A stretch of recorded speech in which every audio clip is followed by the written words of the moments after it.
बंधुओं, आइए आज हम जानते हैं संत ज्ञानेश्वर जी का संक्षिप्त जीवन परिचय। श्री हरि। तो संतों की गणना में श्री ज्ञानेश्वर जी का नाम बड़े आदर के साथ लिया जाता है। इनका जन्म महाराष्ट्र के औरंगाबाद जिले में गोदावरी नदी के किनारे स्थित अपने गांव में संवत 1332 भाद्र कृष्ण अष्टमी की मध्य रात्रि को हुआ था। इनके पिता का नाम श्री विठल पंत था तथा माता का नाम रुक्मिणीबाई था। इनके बड़े भाई का नाम निवृत्तिनाथ और छोटे भाई का नाम सुपानदेव था। इनकी एक बहन भी थी जिसका नाम था मुक्ताबाई और इनके बचपन का नाम था ज्ञानदेव। किसी संत ने कहा है, ज्ञान देवे रचिला पाया उभारिले देवालया। इसी कारण विद्वान और संत महात्माओं ने उन्हें आचार्य रूप से स्वीकार किया है। महाराष्ट्र प्रांत में अनेक भगवतदर्शी या कहिए जीवन मुक्त संत हुए हैं। उनमें श्री एकनाथ जी, श्री तुकाराम जी, समर्थ रामदास जी, जनाबाई, सखुबाई, कान्होपात्रा, चोखामेला, गोरा कुम्हार, श्री नामदेव जी आदि सभी संतों ने ज्ञानेश्वरी महाराज जी का मुक्त कंठ से प्रशंसा की है। उन्होंने यह भी अनुभव किया कि हमारे आध्यात्मिक जीवन के यही मूल स्रोत हैं। प्रत्येक संत ने अपने ऊपर ज्ञानेश्वर जी की कृपा है ऐसा अपने ग्रंथों में बताया है। ज्ञानेश्वर जी के जीवन से संबंधित कुछ चमत्कारिक घटनाएं इस प्रकार हैं। पहले, एक बार ज्ञानदेव जी से किसी ने पूछा, तुम्हारा क्या नाम है? उत्तर मिला, ज्ञानदेव। पास ही एक भैंसा था, उसकी ओर संकेत करके एक भले आदमी ने उसको ताना मारा कि यहाँ तो यही ज्ञानदेव है, दिन भर बेचारा ज्ञान का ही तो बोझा ढोया करता है। कहिए देवता कि आप भी ऐसे ही ज्ञानदेव हैं? ज्ञानदेव ने कहा, हाँ, इसमें संदेह ही क्या है, यह तो मेरा ही आत्मा है, इसमें मुझ में कोई भेद नहीं। यह सुनकर किसी ने और भी छेड़ करने के लिए भैंसे की पीठ पर सटासट 2 साँटे लगा दिए और ज्ञानदेव से पूछा कि ये साँटे तो तुम्हें ज़रूर लगे होंगे। ज्ञानदेव ने कहा, हाँ, और अपना बदन खोलकर दिखा दिया। उस पर साँटों के चिन्ह थे, परंतु इस पर भी उन लोगों की आंखें नहीं खुली।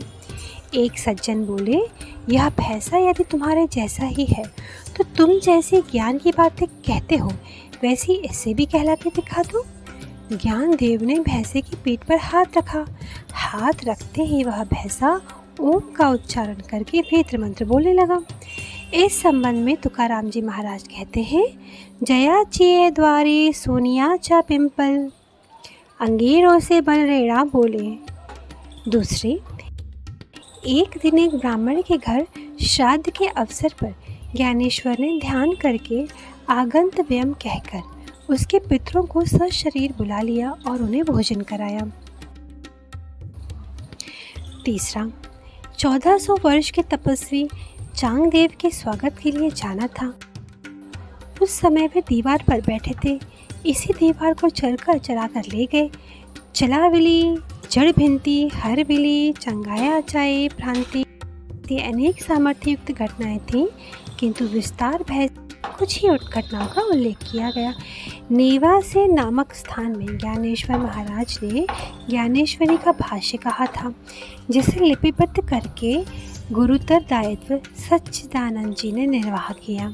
ज्ञानेश्वर जी ने बाल जीवन में जो चमत्कार प्रदर्शित किया, उनमें सबसे बड़ा चमत्कार ज्ञानेश्वरी नामक ग्रंथ ही है, जिसका प्रणयन उन्होंने 15 वर्ष की अल्प अवस्था में कराया था। संवत 1347 में यह प्रसिद्ध ग्रंथ पूरा हुआ। कुल 21 वर्ष 3 माह 5 दिन की अल्पावस्था में, अर्थात संवत 1353 मार्गशीर्ष कृष्णा 13 को श्री ज्ञानेश्वर महाराज ने पूना शहर के पास आलंदी नामक ग्राम में जीवित समाधि ले ली। ज्ञानेश्वरी गीता जी की प्रत्यक्ष ज्ञान, भक्ति और योग का सहजता से बोध कराने वाली एक अद्वितीय कृति है। इसका मूल नाम भावार्थ दीपिका है। श्री रामचरितमानस की भांति अनेक स्थानों पर इसका पारायण होता है। गीता जी में दिए गुण तत्वों को सुबोध एवं ज्ञान गम्य बनाने में ज्ञानेश्वरी का विशेष योगदान है। श्री ज्ञानेश्वर महाराज के ये 4 ग्रंथ बहुत प्रसिद्ध हैं। भावार्थ दीपिका अर्थात ज्ञानेश्वरी, अमृतानुभव, हरिपाठ के अभंग तथा चांगदेव पासठी। इनके अतिरिक्त उन्होंने योग वासिष्ठ पर एक अभंग व्रत की टीका भी लिखी थी, पर अभी तक यह उपलब्ध नहीं हो पाई है। श्री ज्ञानेश्वर जी का चरित्र सत्य, ज्ञान, तपस्या से पूर्ण था और इनका चरित्र वर्णन के परे है। ऊपर दी गई बातें इनके चरित्र की बस एक झलक मात्र है। आगे हम देखेंगे गीता के समस्त अध्याय सूचीबद्ध रूप से। बने रहें, जुड़े रहें, गीता का लाभ प्राप्त करते रहें।